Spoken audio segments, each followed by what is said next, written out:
बिस्मिल्लाहिर्रहमानिर्रहीम। मेरा नाम डॉक्टर मोहम्मद हारिस खान बरकी। अल्लाह के फजल से लाखों लोगों का सेक्रेटरिक और सेक्शन कोच हूँ। अगर हमारी पिछली सदी की जो बहुत बड़ी ईजाद अगर आप कहें तो मैं कहूँगा वो आपकी वाइग्रा वाइग्रा टैबलेट।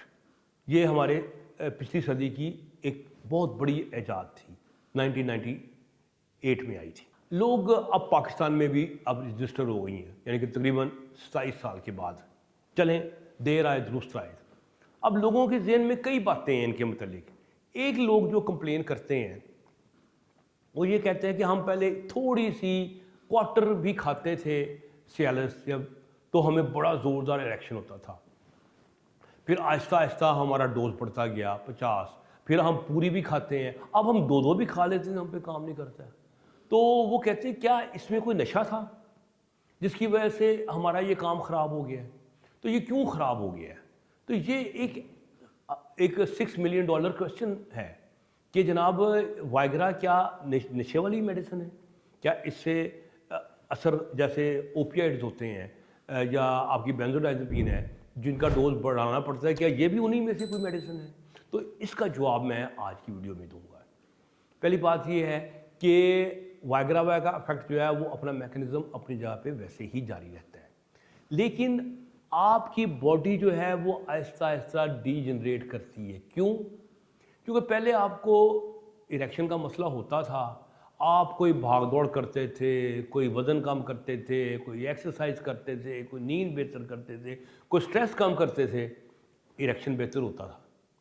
अब लोग सुस्त हो गए, बैठे हैं कंप्यूटरों पे और जनाब बेड्स पे लेटे हुए हैं और वाइग्रा खा ली, इरेक्शन हो गया, काम चल गया। नतीजा ये निकला उन्होंने कुछ भी ना किया, ना एक्सरसाइज की, ना स्ट्रेस को ख़त्म किया, ना टेस्टोस्टेरोन को इम्प्रूव किया। तो नतीजा क्या निकलेगा कि इसका जैसा एक गाड़ी होती है ना, वो उसके रिंग पिस्टन ख़राब होने शुरू हो जाए ना, तो आप उसको चलाते जाएं वैसे ही, कोई मोटा मोबाइल ऑयल डाल दें या हाई ऑक्टेन डाल दें, वो चल पड़ेगी, लेकिन आहिस्ता आहिस्ता उसके रिंग पिस्टन ख़राब हो जाएंगे, तो रिंग पिस्टन जो है वो डाउन हो जाएंगे। तो फिर अब वही हाई ऑक्टेन, वही मोटा मोबाइल ऑयल जो कि आपकी गाड़ी को कल तक चला पा रहा था कमज़ोरी के बावजूद भी, अब वो काम नहीं करेगा। इसी तरह से इसका मतलब ये है कि अब जिस पोजीशन में आप पहले थे, जहां आपकी मेटाबॉलिक एज पहले थी, वो एज नहीं रही।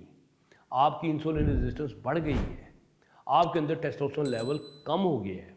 फिर इसके अलावा आपके अंदर मेंटल मसले भी बढ़ गए हैं, स्ट्रेस की वजह से क्या बढ़ गए हैं, एंजाइटी आ गई है, आपके अंदर डिप्रेशन आ गया है, और उसकी वजह से भी आपके अंदर जो ख्वाहिश का लेवल जो है वो भी कम हो गया, आपके अंदर डोपामिन लेवल कम हो गया है।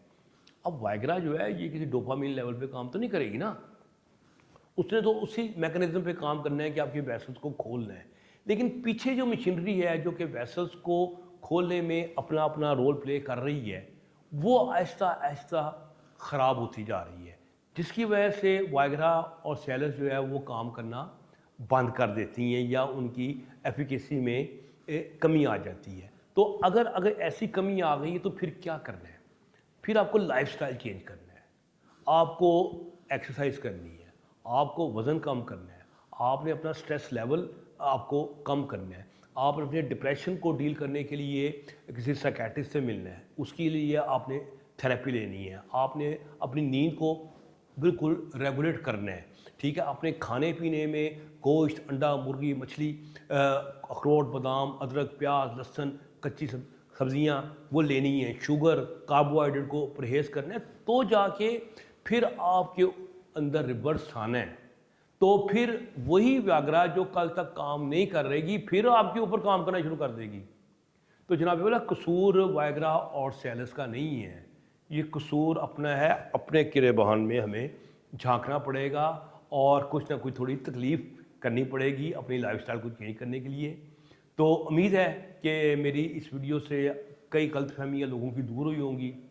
तो खुश रहें और खुशियाँ बांटें। डॉक्टर बरकी इजाज़त दें। अल्लाह हाफ़िज़।